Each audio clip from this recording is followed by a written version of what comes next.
Hi guys, I am Roranoa. This video is about what if Luffy meets Goku Part 6. Please, subscribe, like and share Roranoa TV for more fanfiction crossover videos. Sheeing, the only sounds the Straw Hats heard were swords clashing and men screaming a powerful battle cry proclaiming to what they believed to be, asserting their dominance. Brook was holding up with a defensive position countering what seemed to be an infinite of slashes from the centaurs. One of the centaurs drew its sword and attacked with such ferocity that it took Brook by surprise. He had hardly any time to raise his blade to block it, metals screeching as the centaur pushed Brook back, causing him to topple backwards and roll down a small and snowy hill. The Straw Hats soon followed once they saw Brook losing control as he sloped down to the bottom of the hill while being chased down by his pursuing attackers. Slowing down at the bottom, Brook clamped the heel of his shoes to the snow, allowing him better traction and mobility. Brook looked up and saw his pursuers and decided it was time for his assault. As quick as a cheetah, Brook dashed towards the centaur and landed a fatal knee blow into the centaur's abdomen before doing a spin and kicking its head, sending it crashing into the snow. "Alright," Usopp shouted as the unconscious Robin in his arms suddenly stirred from her previous knockout. What happened?" Robin rubbed her temples as they were throbbing painfully. "Robin, oh thank goodness you're awake. I thought you would be out for a while," Usopp said as knelt his friend onto the soft ground before continuing, "It doesn't matter right now, all we need to do is wait for Brook to defeat those guys and then we can get the hell out of here," Usopp said. "That's if we can get out." Smack snore Goku. Robin and Usopp looked over as they saw a snoring Luffy with a red hand print across his face and Zoro gritting his teeth angrily. "What was that for?" Usopp shouted, obviously confused at why Zoro slapped Luffy. Robin woke up, so there's no excuse for Luffy to not wake up. "Beside, I don't want to hold him anymore, he keeps trying to bite me." Goku and Usopp comically fall over. Usopp didn't know who was more stupid at this point, his reckless leader that always leads them to trouble, or the bounty hunter who can't make sense of things and couldn't find directions for his life. The centaurs had rushed over to their fallen friend and were surprised to see their companion breathing hard and fast. "Are you alright?" one of the centaurs whispered to his companion, getting up and holding his chest. "Neg, huff, I think he broke my sternum," the centaur choked out, spitting blood from his mouth as he knelt down from the unbearable pain. Brook just stood his ground as he raised his sword, waiting for them to counter-strike. A little smirk formed in Brook's lips and that set the centaurs over the edge. They were getting pissed. Not only was this fight taking too long, but their pride was being dashed because they couldn't defeat a skeleton. The centaurs snarled until they heard a dark chuckle from their own. They turned around to see one of their companions kneeling down and looked up at them. "Time to play dirty, eh, fellas?" a centaur smirked, grabbing a handful of snow mud and hid it behind his back. The same centaur points the middle finger and then goads Brook to come at them. Brook fell for the bait as he dashed towards his pursuers and collided swords, but the Straw Hat didn't expect what happened next. Ha, got you, sucker," the centaur said as he slammed the snow mud-like into Brook's face, ultimately blinding him. "Arg," Brook shouted, grabbing his face from the sneak attack. "Oomph," Brook toppled forward from the sudden jolt of pain that registered in his body. He continued to feel pain as the centaurs surrounded him and was beating him mercilessly. "Hey, they blinded Brook, he can't see," Goku shouted as he slid down the hill, going to aid his fallen friend. "Ha!" Goku shouted as he jumped into the fray and knocked back the centaurs away from Brook, who was staggering to get to his feet. Goku looked back at his crew. "Go. I'll lead them away from here and away from you all," Goku shouted as he moved back from a sudden sword that was mere centimeters from his face. The Saiyan raised his knee and knocked the sword from the centaur's hand and into the air as Goku drew his hand back and punched the centaur back a few feet. Goku jumped into the air and grabbed the sword and used the bottom of the sword and threw it like a javelin into the face of one of the centaurs. "What? We can't just leave you to fight them by yourself, how will you even find your way back?" Robin cried out as Goku did a front flip and kicked the heel of his shoe into the back of the centaur's skull. As the Saiyan landed, Goku's hand were grabbed and being held firmly by two centaurs on both sides. To their surprise, he jumped into the air and did a split which slammed both his feet into the centaurs' faces. Goku planted his feet to the ground and did a low kick, only for the centaur to move back before making contact. "It's fine. I promise I'll make it back somehow, I just can't fight with my conscience worrying about everyone's safety right now," Goku shouted as he blasted a barrage ki blast into the snow, allowing some distance between the centaurs and his crew. Goku disappeared and reappeared behind the centaurs and threw snow at them to get their attention and suddenly bolted in the opposite direction. Robin was about to speak when Goku ran off, leading the centaurs away from the group, allowing them to advance forward and help Brook onto his feet and wipe the snow mud from his face. We have to help him. Robin spoke with a hint of worry in her voice as she and the rest of the group looked at the way Goku had run off towards. She was about to move when Zoro held his hand out, preventing her from moving any farther. No, we can't mess up the chance Goku gave us with, we need to make it towards the others. I know Goku will make it back to us when he has the chance, Zoro said, picking up his unconscious leader. But, Robin began but was cut off by Usopp.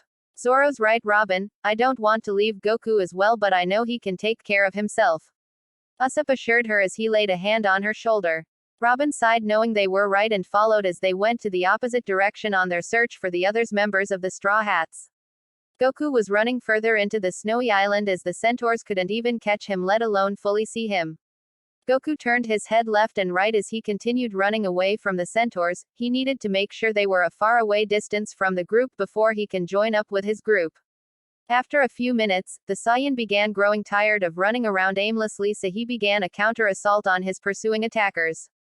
Goku stopped and waited for his attackers to approach before he would initiate. Suddenly the centaurs appeared all around the Saiyan, making sure he was blocked off. Goku noticed that the centaurs were breathing heavily, so he knew they had run far enough into the island and away from his friends. Boom! Goku and the centaurs were startled by the sudden noise that erupted across the island, but as quickly as it came, it quickly left. What was that noise? Whatever that was, I hope Luffy and everyone else didn't get hurt. Goku turned his head back to his opponents and calmly readied his stance. Goku's breathing was slow. He was preparing his stance, ready to take each and every single of them. All he needed was someone to move to pull the trigger. I'm going to buff the centaurs for this fight because I want a struggle between Goku and his opponents, so please don't hate if he doesn't end it quickly. As expected, one centaur moved slowly, and that was all Goku needed as he ran forward and dove for kick, knocking down one of the centaurs into the ground. The centaur was about to get up until the Saiyan jumped on his head and dove into the grouped centaurs, knocking them down to the ground as well. Goku rolled out of the way and pushed himself up and kicked a centaur down and started stomping repeatedly. This fight wasn't your usual martial arts fight, this was an all-out street fight. Goku was repeatedly punching left hooks into a centaur's face until it fell back and collapsed. The Saiyan felt someone grab his shoulder and forcefully turned him around. Goku instinctively pulled his arm up, blocking an incoming right arm, and used his left arm to repeatedly jab the centaur back. The Saiyan pushed back the centaur with the repeated jabs and ended it off with a kick to the abdomen and a flip into the air while grabbing the centaur's head and slammed it to the ground. Goku jumped back and braced himself as the centaurs rushed over and backed their fallen companion. The centaurs couldn't even lay a finger on this man, and he was defeating them with ease. What do we do? If I wasn't getting my ass kicked, I would applaud this guy's power, one of the centaurs said as the group huddled together. An idea flashed into one of the centaurs' head as he grouped his companions together and whispered his plan. Some of the centaurs snickered at the plan and turned back to their opponent with a huge smirk on their face. What are they planning? Goku narrowed his eyes and leaned forward, ready for them. Now, one of them shouted as they all charged him at once, which made the Saiyan chuckle. He really thought their plan was something actually worth getting ready for. Goku jumped over one of the approaching centaurs and slammed the heel of his foot into the back of the centaur, sending his sliding into the snow, sending him back a few inches, leaving a trail of dirt and snow all over the place. Goku raised his fist to his face as he blocked the upcoming strikes coming both left and right of him. The Saiyan quickly clamped his hands on a centaur's head and jumped into the air using his legs and struck the centaur, sending flying like a cannonball. Honestly, and here I thought your plan was something good, Goku mocked, but something behind chuckled at his response. That's not the plan. This is. A voice shouted behind him. Goku turned around and wished that he had never done so.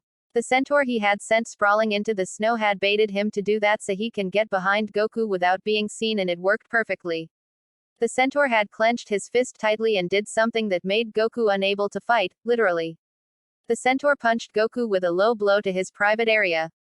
Goku's eyes widened, he felt his body not responding to anything he wanted to do, all he felt was pain, and it was never going away.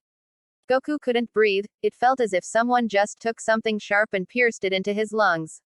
The Saiyan was stumbling around as he saw nothing but blurry figures as he fell onto the floor with a heavy thud.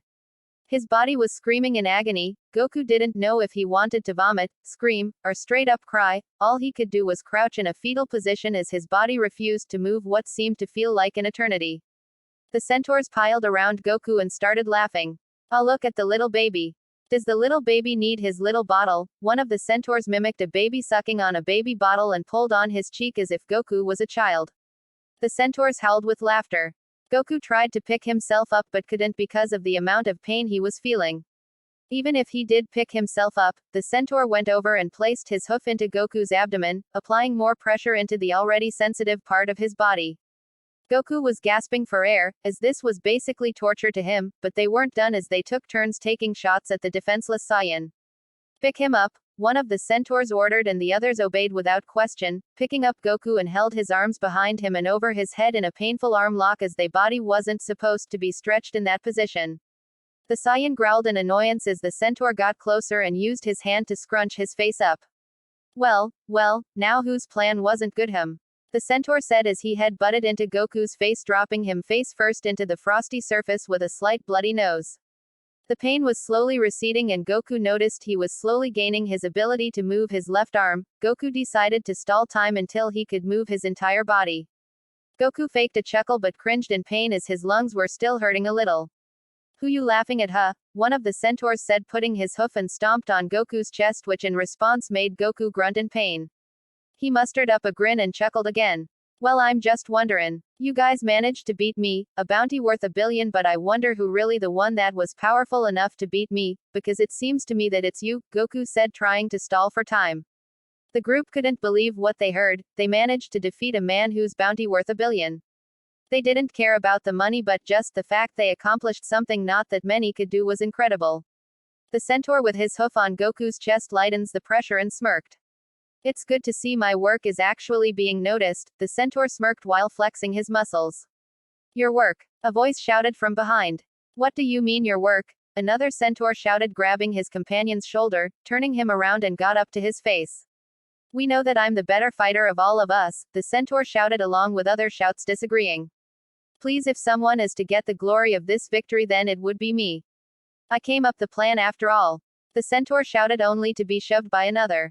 "Well, your plan wouldn't have worked if I didn't stall him long enough, so I deserve the credit," the centaur growled. One after the other they were bickering about whom the better fighter was, allowing Goku to recuperate and be able to move. Slowly Goku turned his head. He saw a large structure almost a few meters from where he was. Goku decided it was the perfect place to fully regain his strength and lure the centaurs in to defeat them. Using his function left arm, he cupped a ball of snow and placed it near him. "Sorry guys, but you forgot one thing." Goku's voice momentarily stops the centaurs arguing. Without any warning, Goku jumped up and slammed it into the centaur's face, blinding him momentarily. "You can't just turn your back on someone," Goku shouted, then grabbed the blinded centaur and threw him into the others and proceeded to run.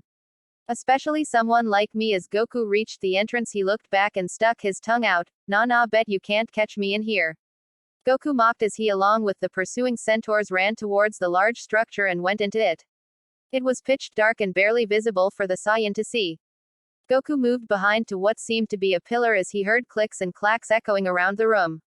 Goku closed his eyes, deciding he was going to sense them instead, but couldn't find them anywhere due to it being blocked off because of some type of interference. "Arg, what is going on? Why can't I sense anyone on this island?" Goku gritted his teeth in annoyance. "Terribly sorry, but that would be because of me," an elderly woman's voice spoke. Goku's eyes opened in shock. He looked around frantically and saw nobody near him. Goku's eyes had finally dilated to the darkness and saw nobody anywhere in sight. "If you're done acting foolish, I'm in the next room by your right," the woman's voice said with a hint of annoyance in her voice. Goku followed the woman's instructions and proceeded to head to the next room. The room was closed, so carefully opened it, but to his annoyance it creaked very loudly that anyone near the vicinity could hear it. Goku sighed as he closed the door, where he saw something that made him want to vomit. In that room was a cage filled with shackles of bodies that have been decaying to what he seemed to believe to be over a few months. Maggots were feasting on the bodies and pus blood leaking from the bodies' insides. He noticed what appeared to be a staff with a tiki face on it near the edge of the room. Goku walked over to it and was slowly reaching for it. "Don't even think about it, handsome," the voice said with a few rattles from the shackles. Goku turned around, peered into the cage and noticed there was someone moving inside the cage. He looked closer and saw it was an elderly woman shackled up who was at least up to his waistline. How long have you been in here? Goku asked, concerned about the woman's health since who knows how long she's been trapped in there. Forever it seems. The elderly woman croaked as she lowered her head. Goku grabbed the cell door by both edges and ripped it off its hinges before proceeding to unshackle the lady. The woman fell to her knees and Goku quickly aided her back up. Thank you, the elderly woman gave a warm smile before she pointed to the edge of the room where the tiki staff was placed. My staff, bring it to me please, the woman said, leaning herself on a wall to take a breather. Goku cautiously placed her down, afraid one bad fall may injure her, and went over to retrieve the staff and came right back with it and placed it by her side. Here you go. Goku knelt down with the staff and gave it to the elderly woman. The elderly woman clasped her hands around the staff and forced herself up. The elderly woman gave a smile that made Goku have respect for the woman because of all she had been through. If I may ask, who did this to you? Goku questioned, only for the woman to frown. If it's all the same, I don't want to talk about it. The woman turned her face away and Goku nodded, respecting her wish. The elderly woman sighed, but I will say this. This aberrant world has divulged itself in a state of pain and corrupt. It's horrifying to live a life where a loved one can be taken away in an instant, the woman said as tears welled in her eyes. Goku was heartbroken hearing this. He couldn't imagine losing his new friends. It would change him forever, and not in a good way. The Saiyan was so lost in his mind that he didn't realize the elderly woman had hugged him. The Saiyan looked down and saw her eyes, but this time they had life in them, as if she was ready for anything in the world that stood in her way.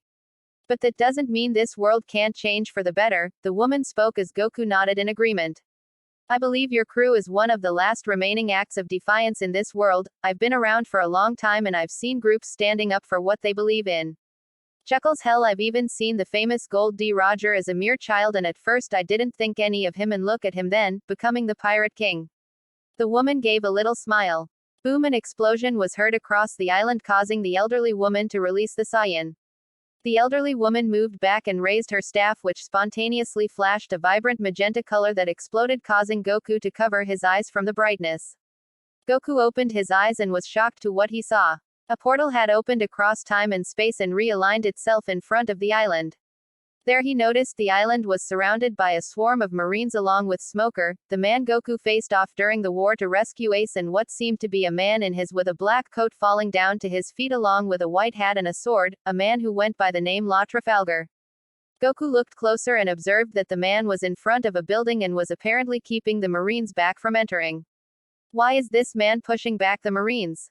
Is he a pirate as well? Goku walked closer to the image. Goku reached out to touch the portal, only for his hand to pass through but not into the portal. What is this? Goku questioned. It's a portal that allows the user to see anything, be it the future, past, present, a person's memory and much more, the elderly woman responded. But that only perked another question from the Saiyan. But then how come I couldn't? Goku began, couldn't phase through the portal. It's because it is just to view what even is taking place. In a way you can call it a one-way window, the elderly woman spoke as she raised her staff once again and the portal changed its position and began to go somewhere else. As the portal found its directed location, Goku looked where it was located and realized it was somewhere inside a building. Probably inside the building that man was defending. Hope I cross paths with him, cause I wouldn't mind a little spar with him. Chuckles. Goku grinned as thought as a fight with Law would be exciting. Goku looked back at the portal and surprised at what he saw. The Saiyan noticed that his entire crew was together, but they were not alone. What really surprised the Saiyan was the fact they were with kids. Goku cocked his head, slightly confused at what he was seeing. Crack. Goku turned his head and noticed the closed door had broken off its hinges and the room was swarmed with the centaurs, who seemed to have a certain vendetta with the Saiyan warrior.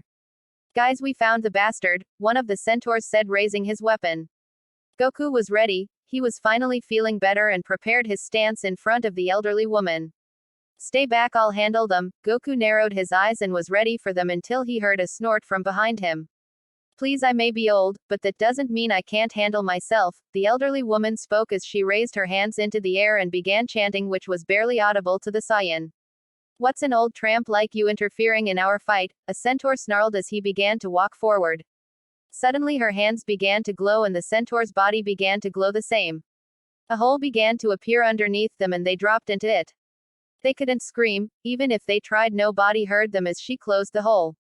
Goku's jaw practically dropped to the ground, he turned to her and wanted to know where they went. Thankfully the elderly woman knew before he asked. Don't worry, they aren't harmed, I only placed them in a room where they will stay until I see fit that they be released, the elderly woman said as Goku sighed in relief as they weren't harmed. Goku's widened as he remembered something, but the elderly woman beat him to it. No, it's not the same as the portal. Is this a power that can be used through chanting a certain spell? The elderly woman chuckled as Goku snapped his fingers when she figured his question. Alright then, I'll need to find my crew, Goku started but groaned. But there's interference within this island and I can't find any of them, Goku said. The elderly woman sighed. Yeah, the staff could be the problem, she said, looking down at her staff and back at the confused Saiyan. This is a powerful artifact that can mess with the normal flow of energy, which may be the problem you've been experiencing, the woman said as Goku nodded understanding. Once I leave the island with the staff, everything should go back to normal, the elderly woman said before turning back to the portal and suddenly blushed. Is she alright? Goku wondered as curiosity got the better of him and looked where she was looking. All he saw was his crew along with the children, nothing out of the ordinary stood out to the Saiyan. Hey, what are you looking at? Goku waved his hand in front of the dazed woman who snapped out of her trance.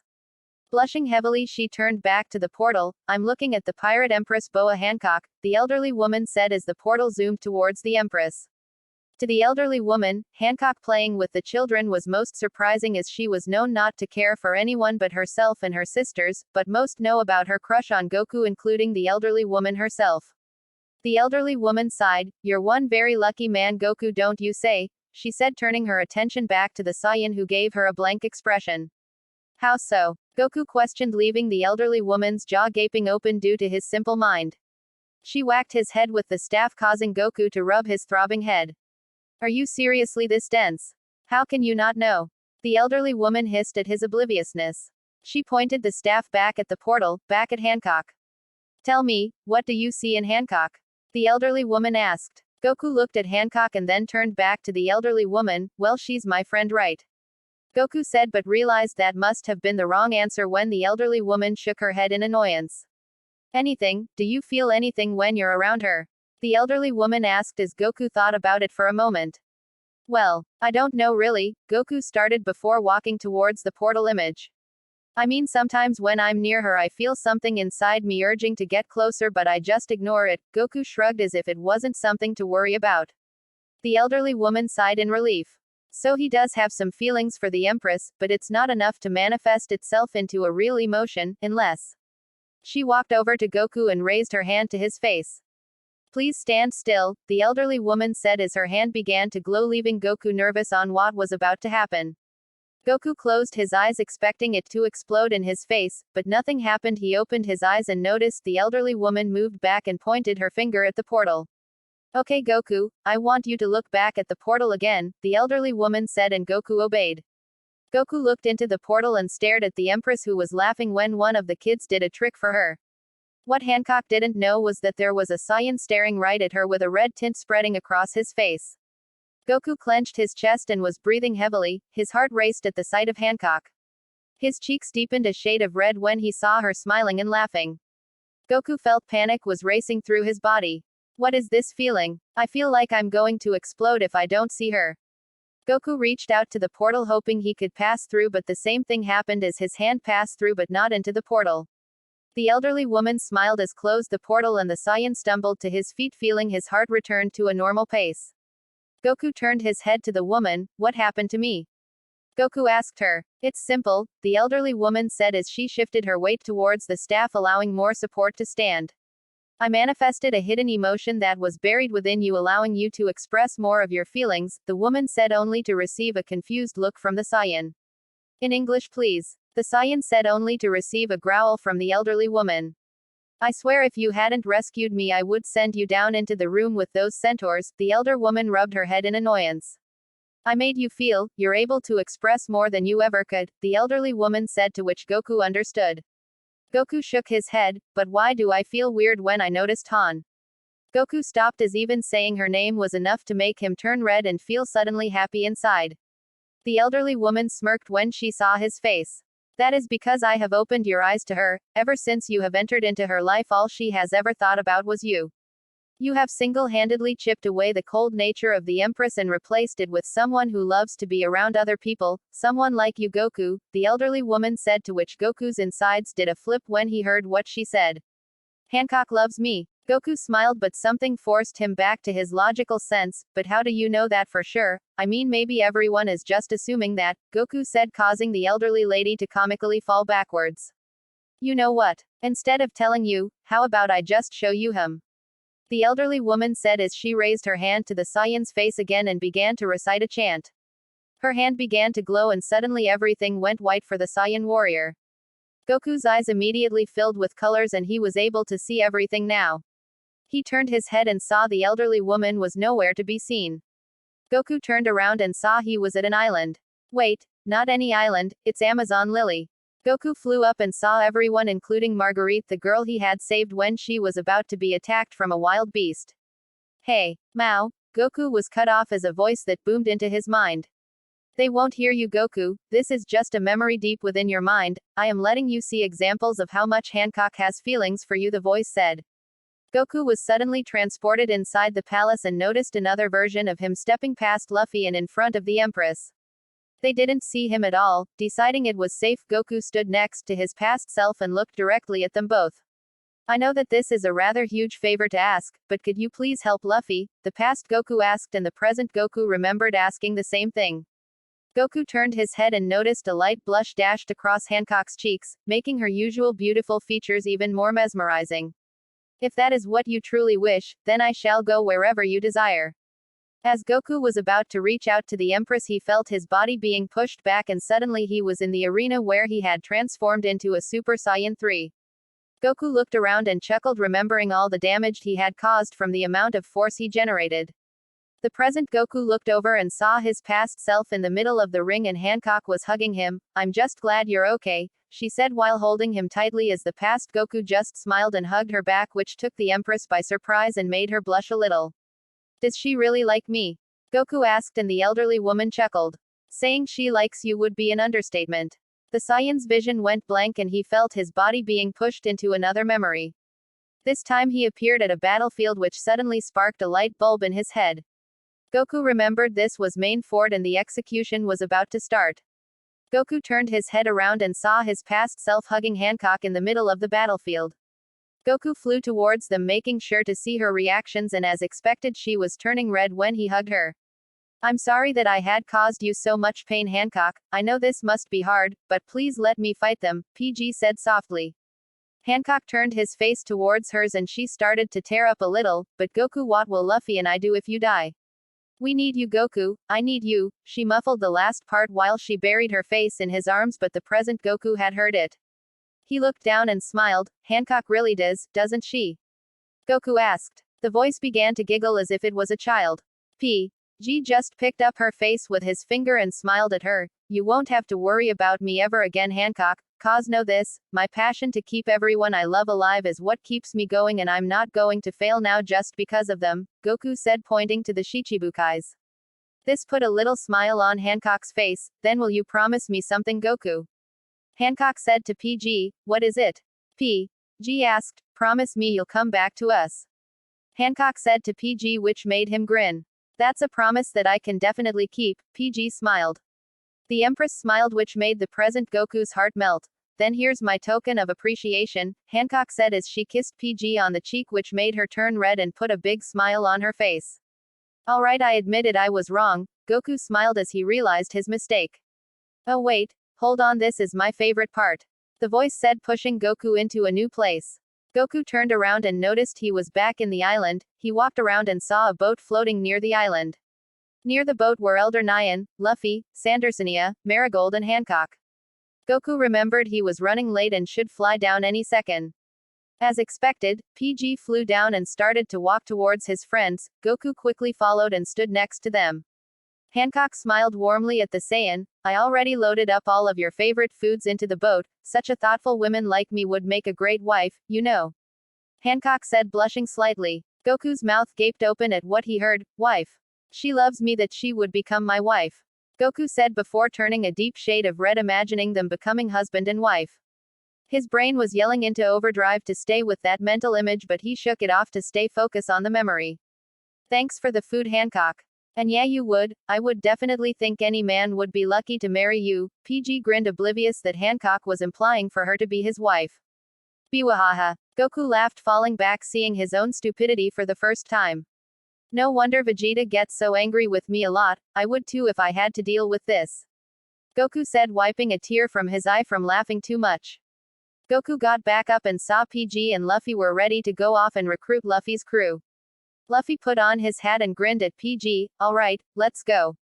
Luffy said as they boarded the ship and started to leave the island. Goku stood next to Hancock as PG and Luffy turned around to see the entire Kuja village was there, waving at the two men. They smiled and waved back at the island. See ya. Luffy yelled. I hope to see you again. PG yelled as he waved at the Kuja women. The present Goku saw Hancock turned away from their view.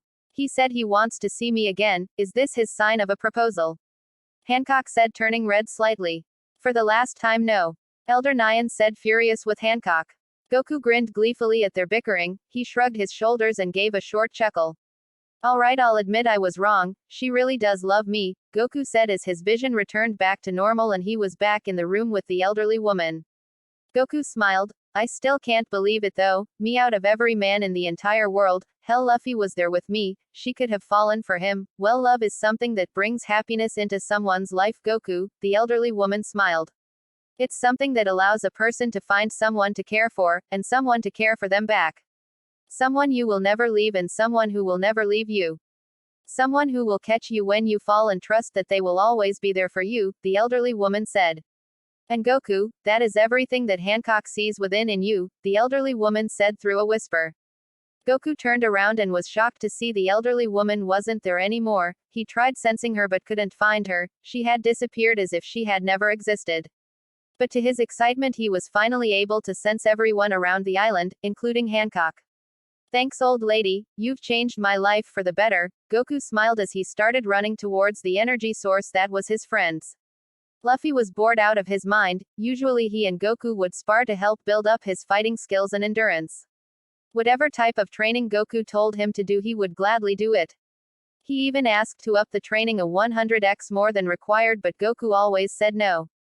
Flashback. It was a warm but breeze-filled morning. The sea finally calmed and everyone on the ship was doing their daily routine. Goku was laying in a hammock with his eyes closed and a slight smile on face when Luffy sighed heavily. Ah, come on, Goku. Let's train some more. Luffy pounded his fists together. I woke up at 4:30, did my 30-minute stretches, 100 push-ups, sit-ups, pull-ups, carried a wheelbarrow full of stones around the ship 500 times. Luffy inhaled a big gulp of air before continuing. Trained my senses to their physical peak, trained for 2 hours using your weight training gear, ran around the ship 500 times while carrying the weight training gear at 100x, plowed an entire field on our last stop and it's only 12:30, I feel like I can do more. Luffy said. The captain of the Straw Hat had been eager, knowing that he could surpass his limit, and began training relentlessly. He was itching for more training but Goku wouldn't allow it. Goku placed his hands behind his head but kept his eyes closed. We will resume training after sleeping until 1:30, then we will go back to training, Luffy groaned in disappointment. But that's time being wasted on doing something not important. I want to be the best and I can't do that while napping. Luffy whined. The Saiyan chuckled, you remind me of myself when I was younger, always raring to keep training, ready to become the best that I could achieve. Goku yawned. But, I learned that even the body can break down from training too hard, the Saiyan said. Hey, what are you trying to say, Goku? Luffy cocked his head in confusion. I'm saying learn to take a break once in a while, don't overwork your body, after all, you do have it only once. Goku smiled before raising his finger, move well, learn well, eat well, rest well. This is the Eternal Turtle School's training. With those ending words, Goku fell asleep, leaving Luffy to ponder the new information he just received. End of flashback. Luffy paced around the room thinking of a way that him and his friends could get past the Marines and their higher-ups, Smokey and Tagashi, an opponent the Straw Hats faced long ago outside the room. The only thing that's standing in the Marines' way is Trafalgar Law. The Straw Hats didn't know whether or not he was on their side because of his reputation. But at this point they'll take any help they can get. As Luffy paced the room, everyone else was keeping the kids together, making sure that they didn't get separated or wandered off by themselves. Tick. Zoro growled in annoyance. He was sitting cross-legged watching as few of the kids mimicking him while playing with his swords. One of the kids leapt into the air, taking a ripped-up cloth and placed it over his forehead. "Beware, for I am the infamous pirate hunter Ronoro Zoro," the child shouted as he swung wildly at another child but missed. "Oi, it's Zoro. Zoro with one R," Zoro shouted angrily, hearing his name being pronounced wrong for the 100th time. The kids playing with his swords cowered in fear. "So scary," the kids chant in unison. Zoro shook his head in annoyance. "You know, you can develop a lot of medical problems in the future if you continue to scream or shout, Mosshead," a voice chuckled behind him. The swordsman turned his head and noticed it was Sanji who was talking to him. "Well, maybe I felt like shouting, maybe it helps calm me down. Ever thought of that, chef head?"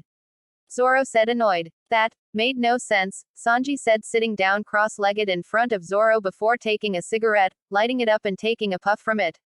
Zoro sighed. "Yeah, I know, I'm just tired and hungry. Usopp wouldn't let me eat back when we were crossing that wall of fire." Zoro raised his hands in the air, said, "We had to save our food rations. Well, guess what? Nearly half of our supply was washed away when we were ambushed by those centaurs." Zoro spoke as he drifted his attention back towards the kids playing with his sword. "Centaurs. They're actually real," Sanji said in disbelief. He believed and saw many things: mermaids, a talking reindeer, a robot that was originally a man, and much more, but a centaur. He had to know what happened. The swordsman sighed, leaning back. "Yeah, they're real all right. Annoying bastards they were, nearly caused us trouble back in the island." Sanji took another puff on his cigarette. "Well, I can cook something up for everyone once we get back to the ship. I can cook a mean king color fish." Sanji smirked as he puffed another smoke from his cigarette. Zoro cracked a smile. "Ha, I'd say eating a big pile of crap would taste better than eating the crap you make." Sanji laughed. "Then I guess that's what I'll serve you from now on." Zoro grinned. "Add razors to it and it'll only season the flavor way better than what you can make." The two were laughing as they actually enjoyed getting along with each other for once. As those two were having their conversation, whoosh noise, everyone turned around and noticed a man appear out of thin air in the center of the room. "Ghost!" The kids screamed in unison and ran away and towards Nami. "That isn't a ghost." Nami narrowed her eyes, moving forward. The man fully appeared and had big smile on his face. "Man, it took a while trying to pinpoint this location." "It's..." Usopp began. "Goku!" Luffy shouted happily as he ran over to his friend. "Goku-sama returned." Robin blushed a vibrant red as everyone ran over to Goku. The Saiyan smiled. "Hey everyone. I'm Glage." Goku felt a sharp pain on his ear and found Sanji pinching him. "Don't you ever do that again. You nearly gave everyone a heart attack wondering when you would come back," Sanji said angrily. Goku winced as Nami wouldn't let go. All right. I am sorry. I didn't mean to scare you like that. I just lost track and couldn't find the place." The Saiyan spoke as he was basically on his knees begging Sanji to release his grip on his ear. After Sanji released her grip, Goku stood back up and began rubbing the area of his ear that was hurting the most. "Goku-san." The Saiyan turned around and noticed Robin rushing over and gave him a tight squeezing hug. "I was so worried. I thought I lost you for sure. Please don't ever do that again." Robin looked at the Saiyan with eyes filled with tears. "Hey, gee, I'm sorry I worried you. I didn't know you cared for my well-being that much, Robin." Goku rubbed the back of head. Robin had an appalled look, then a look of realization, and then a look that broke into a heartwarming smile that the Saiyan was somewhat familiar with. "Oh Goku, I'm not Robin, it's me, Hancock." Goku's brain came to a screeching halt to what he heard. He shook his head and pinched his face, making sure he was awake. Sure enough, he was awake. I'm sorry, I think my ear might be swollen from the pinching Nami did to my ear that I didn't hear you correctly, but I think I just heard you say that you're Hancock," Goku said, pointing at Robin in disbelief. "You heard her all right, Goku," a female voice echoed behind him. Goku turned around and saw Hancock walking towards him. Hancock pointed to Robin. "Hancock has my body," then pointed at herself, "and I have her body," Hancock stated as if she was talking about the weather. "That goes for me, Nami-chan, Chopper and Frankie." Nami, aka Sanji, walked over. "I'm in Nami's body, Nami's in Frankie's body, and Chopper's in mine," Nami said, to which they all nodded. Goku sighed and cupped the side of his face, shaking his head. "Great. The one time I actually have feelings for Hancock, the universe pulls a fast one on me." Then again, this seems like something that happened to me back on planet Namek when Ginyu switched bodies with me. Released from his train of thoughts, the Saiyan asked how did everyone meet in the building. Nami was the one to tell Goku what happened. A few hours ago, Sanji woke up with a throbbing headache as a loud pounding noise was emitting very close to him. Guys, he's awake. Help him up. Sanji muttered as his eyes finally dilated to see who the blurry figures were in front of him. It was his crewmates Chopper, Nami, Hancock, and Frankie. Wah. What happened? Sanji asked as Chopper and Nami helped him up to his feet. It seems like we were taken when we were knocked out from the gas, Nami said looking around the room. Bah, it seems like your friend has finally woken, a voice emitted from the corner of the room. Everyone turned around to where the voice was coming from. They couldn't see clearly as the room wasn't illuminated entirely, leaving a few blotches of shadows to appear here and there around the room. As soon as they narrowed their eyes to peer through the shadow, instead of a person appearing from the darkness, it was just a mouth. Wah! Chopper and Nami screamed as they hugged each other in fear. Suddenly, there were more objects that appeared from the shadows. The crew noticed there were a total of 8 pieces. A mouth, 2 eyes, 2 ears, a nose, hair growing from his chin and his scalp and a neck. What the hell is that? Sanji said, pointing at the objects with disgust. Get that thing away from us. Nami and Chopper wailed. Boy. I'm not some thing, I'm a head, you fools. The mouth shouted to the hysterical Chopper and Nami, who were moving towards the corner and away from the disassembled head. Simple-minded people, the mouth muttered. You, the man with the blue hair. The mouth shouted. Frankie was taken back by surprise. Me. Frankie pointed a finger at himself. Yes, you, if you were to be so kind, would you gather the pieces and reassemble my face back to normal? The mouth asked. Hesitantly but willingly, Frankie slowly one by one pieced the parts together in order to make a face. There we go. It's finished. Now that looks more like a face. Frankie smiled at his work. I feel some discomfort about my chin and my skull, said the severed head. I suppose it'll do for now, though. You have my thanks. Chopper was holding onto Nami's leg, clearly shaking in fear to what he was witnessing. How are you still alive? Chopper stammered. Are you a spirit? Chopper shouted the last part. I know no more than you do. The head shouted back angrily. It wasn't my choice to be a head. I was reduced to this state, and I know not the name of the one responsible, the head huffed in annoyance. It is the shame of a warrior to be defeated in combat and left alive to tell the tale. Oh, if I could, I would commit seppuku to restore my honor. The head gritted its teeth before sighing, but alas, even in shame, there is a dire matter that I must address. How odd, Nami said. He kinda reminds me of Buggy the Clown. Anyway, mister, do you where we are? Mister, the head questioned. How dare you speak to a warrior with that tone, you impudent woman? Women your age are meant to be graceful, they should walk 3 steps behind a man or to speak quietly and speak only when they are spoken to. Nami and Hancock growled, hearing what the severed head said before they grabbed the head by his cheek and pulled from both sides, painfully. Ah, my face. The head screamed. What the hell? You're sure cocky to say something sexist for a severed head, don't you think? Nami asked. Especially to the people who put your face back together. Hancock gritted her teeth. First you speak to me with such rudeness, and then you resort to violence. What foreign lands are you from? What rude and insolent women you two are, the head growled. Humph, the 2 women scoffed before Sanji walked over with his hands distancing the 3 apart. Listen, we've been trapped in a room with no idea who put us here, we have to work together, Sanji emphasized the last word. In order to get out of here, Sanji spoke. The air was thickened within the room as both the severed head and Hancock, Nami glared at each other. That was until the severed head sighed before speaking. Violent, you may be, but nonetheless, I am not unreasonable. Perhaps you are acting this way because you were traumatized, what with your clothes stripped from your body. My clothes haven't been stripped from my body, Nami said, pointing at her top. What you see here, the navigator began, is called fashion. Wah, the head gasped. How shameless. You are wearing nothing but breast bands. Oh, Nami asked. And is that a problem? Actually, it is no problem at all, the head said, a perverted grin forming on his mouth. Womp. Hancock kicked the head right into a wall. You perverted animal. Hancock snapped. Let me at him. Sanji roared as Chopper and Frankie held him back. I'll kick his head-shaped ass like a soccer ball. Easy, Sanji. Chopper cried. Yeah, it seems like Hancock already took care of it. Frankie added as SSNJI finally cooled off. That itches, the disembodied head groaned before falling back to the ground and slowly looked back the crew.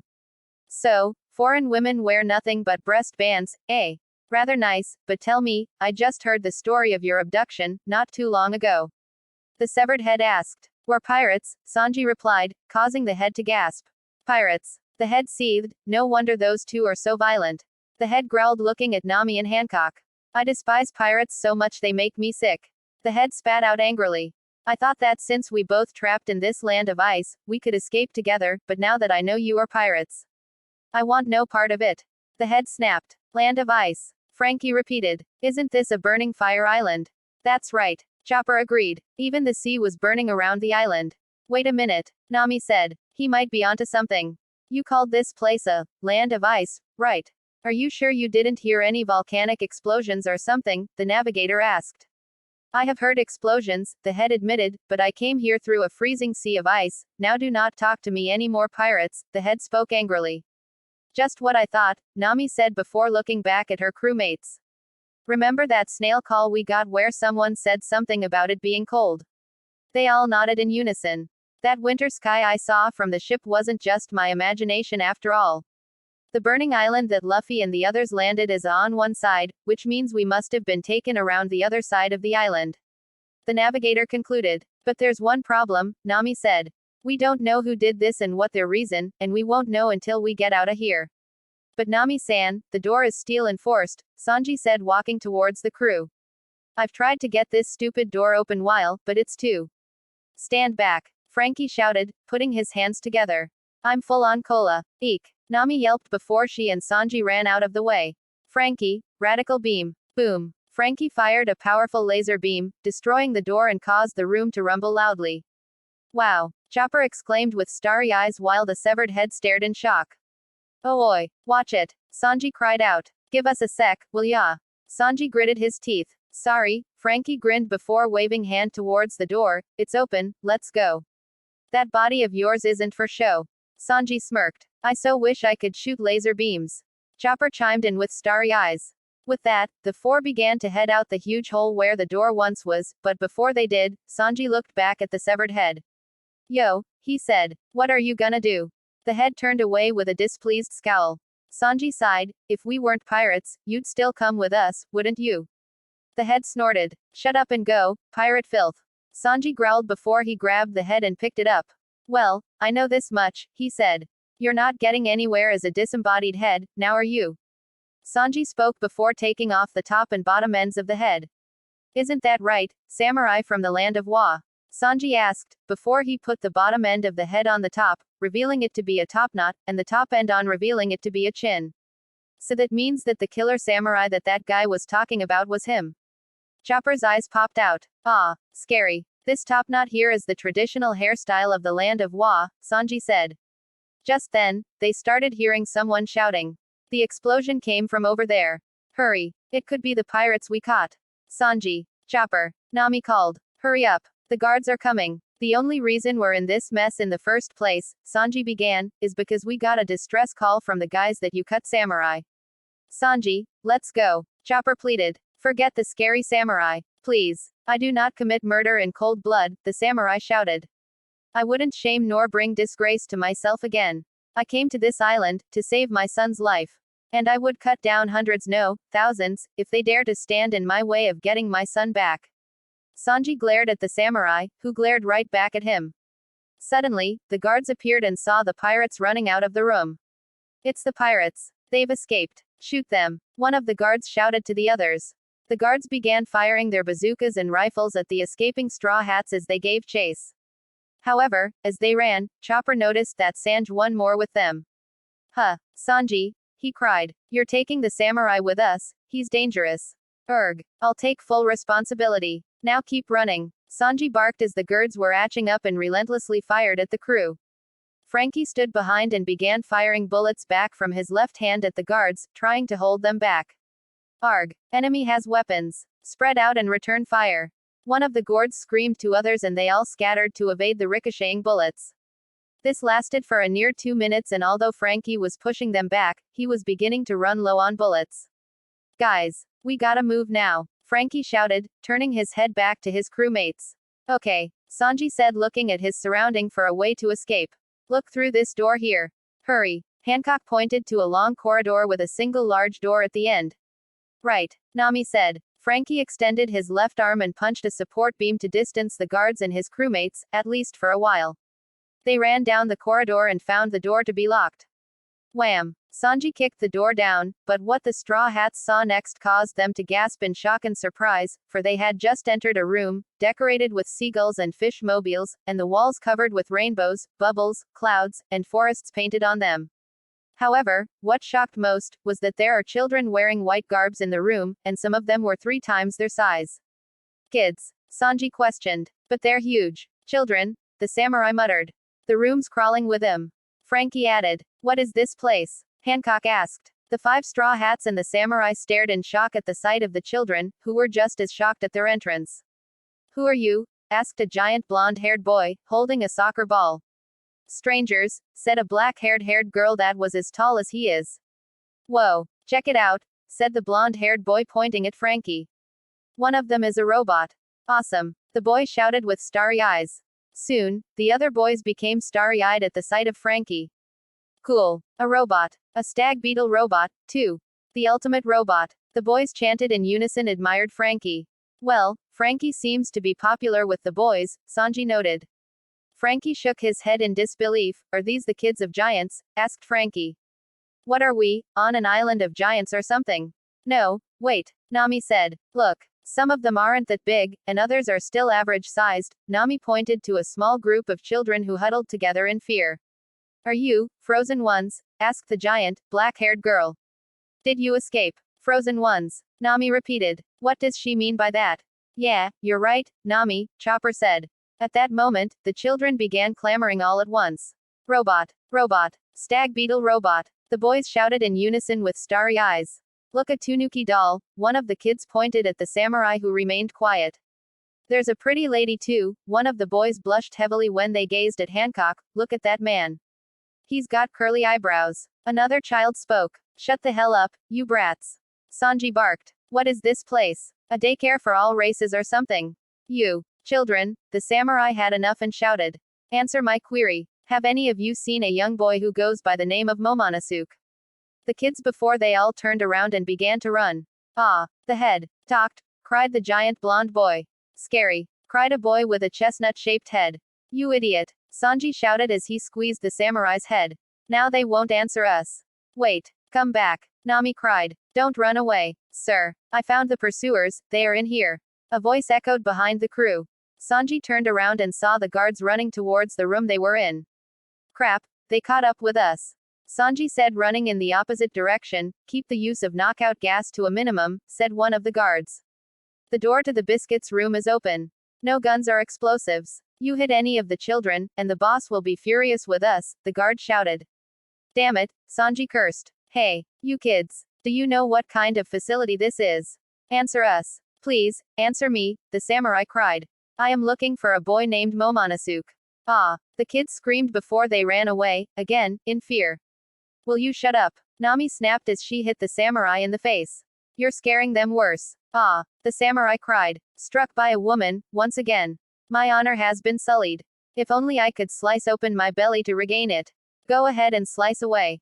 Nami snapped. Just shut up, you androcracy pig. Stop right there, fugitives, the guards shouted as they entered. You're not getting away. Ah, one of the kids screamed. Hey, Mr. Robot, said the blonde-haired boy, called to Frankie as he ran alongside him. Did you come from outside the island? Of course I did, Frankie answered with Chopper sitting on his shoulder. But look, kid, I'm a cyborg, not a. Do you guys have a ship? The boy asked. Do I? Frankie asked, flashing a thumbs up. The Sunny's the greatest ship the world's ever. Save us, the boy cried as he got in Frankie's way. Please. Huh? Frankie questioned. What? Nami muttered, confused. What do you mean, save yous? Hancock asked. You mean, this isn't a nursery school? Chopper inquired. Please, help us, Orange Lady, cried the black-haired girl. Please, Nami, don't stop, Sanji shouted. We have to go. Nami was about to answer, but then the kids started shouting all at once. Yeah, please help us. We're not sick anymore. Everyone's all better. Sick. Chopper repeated. Sick with what, exactly? Please, the giant black-haired girl said, her eyes beginning to water. I just wanna go home. Please, you have to help us. Nami gasped in surprise. What does this mean? She thought. At that moment, the guards spotted the kids talking to the crew. Oh, damn it all, said one of them. Kids, get away from them. They're bad, scary people. Come over here to us and we'll put them to sleep with our knockout gas there, you'll get hit, too. At that moment, the kids started to panic and run away in a frenzy, again. Ah, guns. Run away. That's right, kids, said the guard. Get out of the way. Look, sweetie, Nami said to the giant girl. I'm really sorry, but we gotta go, now. The kids watched with teary eyes as Nami turned to follow Sanji, Chopper, and Frankie. Then, come back and help us later, the black-haired girl shouted, causing Nami to freeze. We've never been outside, but we can guess. This island, it doesn't towns or anything, does it? Nami looked up at the children, confused and concerned. Please, the black-haired girl shouted. No one's coming to save us. I wanna go home and be with my mommy and daddy. If you can't save us, now, come back for us. Nami just stared up at the crying children in shock. I wanna go home, too.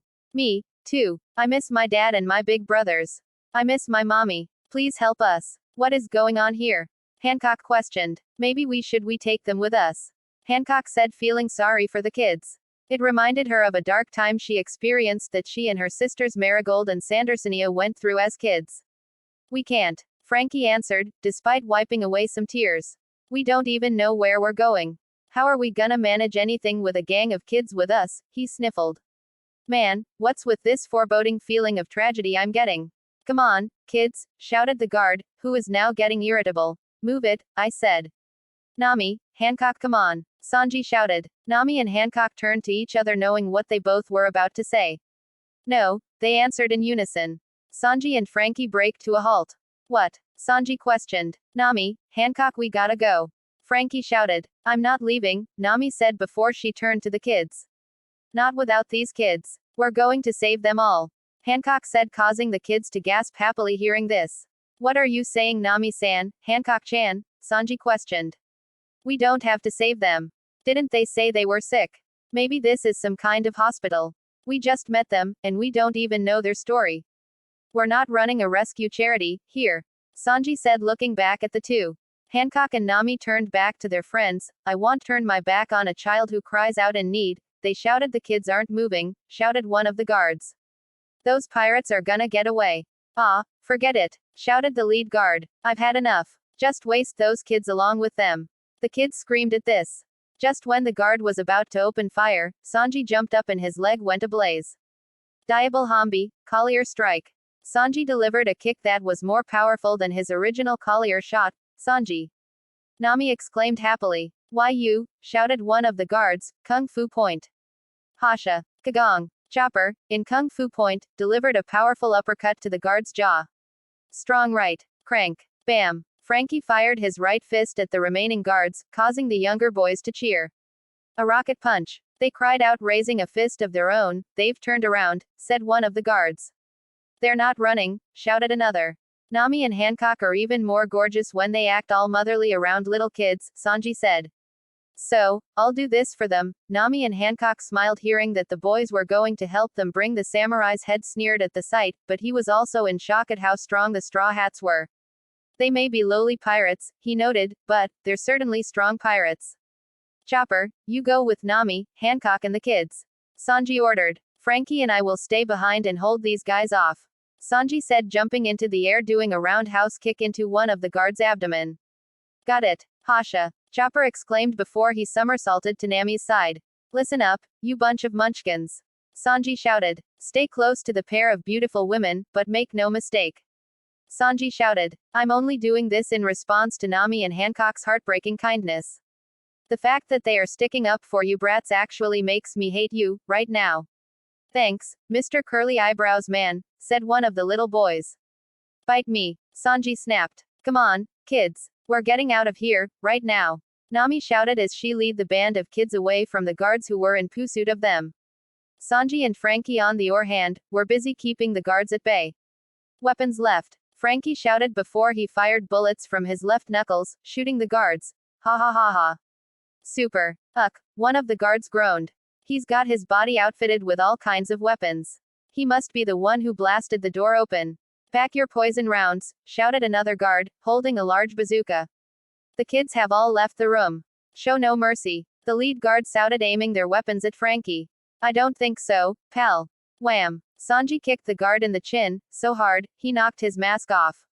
Why don't you take off those masks, he said with a malicious grin, and enjoy the gas with us. Wuck, wuck, wuck. With several more kicks, Sanji kicked off the guards' gas masks and their air tanks. However, in doing so, he revealed something shocking. What hid behind the masks had curled up horns on their heads like sheep. Damn it, shouted one of them. He took out our air tanks and our masks. Hey, no one shoot any gas rounds. The lead guard shouted, waving his hand to warn his allies to cease fire. What the hell? Sanji questioned. What are these people? Sheep. What the hell is with these guys? Frankie asked, holding up one of the guards, which looked like a fawn. They've got sheep legs and horns. I thought they were of tails. Sanji launched upwards kick into the sheep guard's jaw. No use wasting brain cells on them until we know the full extent of what's going on here, Sanji said. Release me. The samurai's head shouted. Put me down and go, you pirate swine. I will stay here. My son was not amongst the children we freed. He might be Iroom. So I shall remain here and just how do you plan on getting there? Sanji questioned. I just know that if I drop your head, I'm gonna leave you here to die.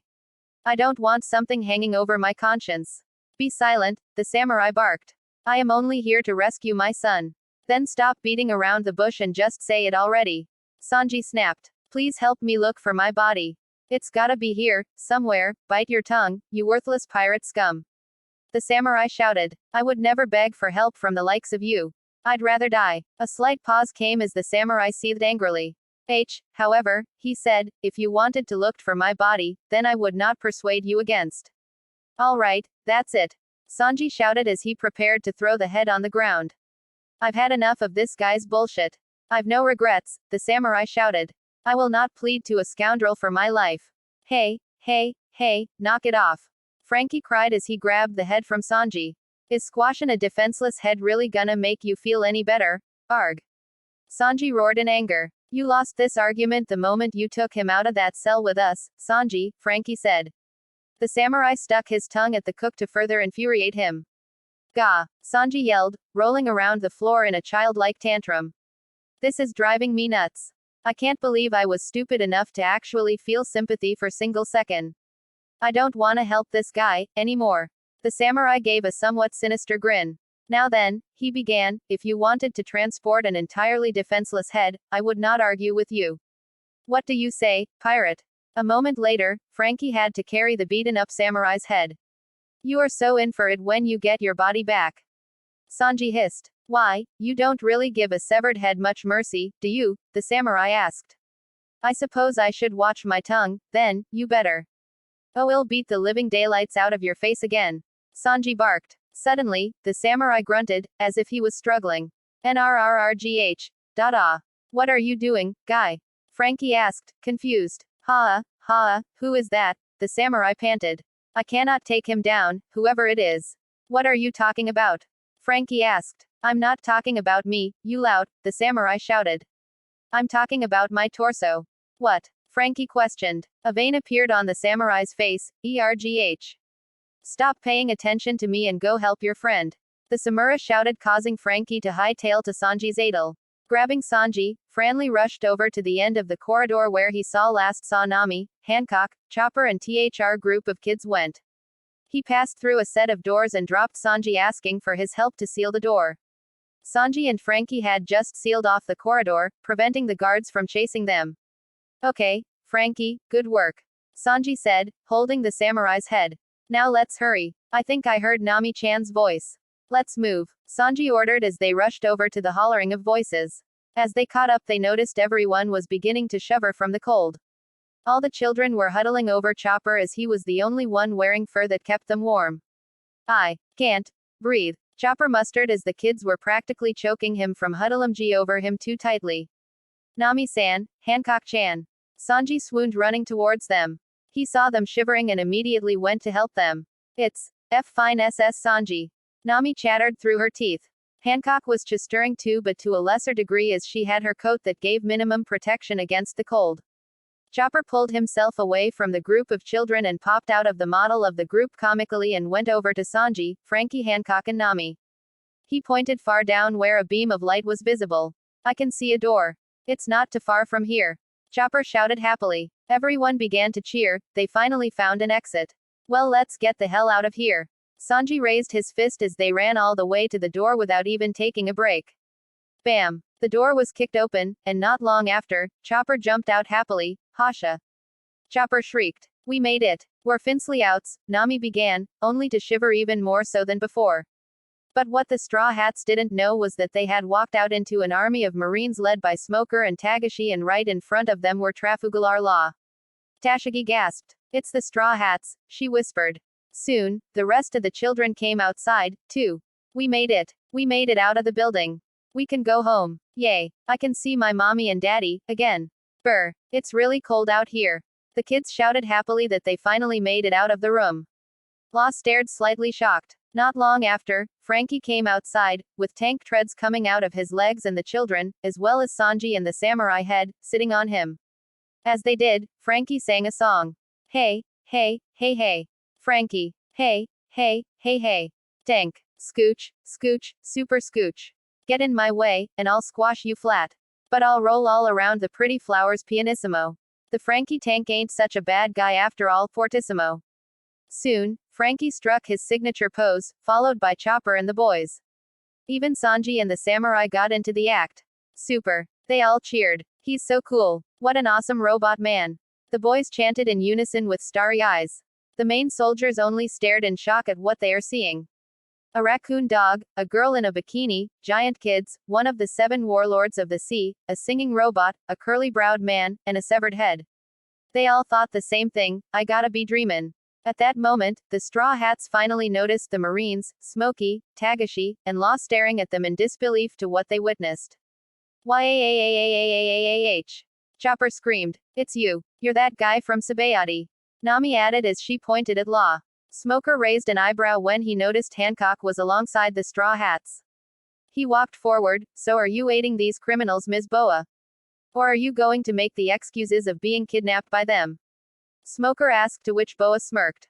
All you see is just me near the Straw Hats. You don't have enough evidence to say that I'm working with or against them, Hancock said before making puppy eyes towards the Marines.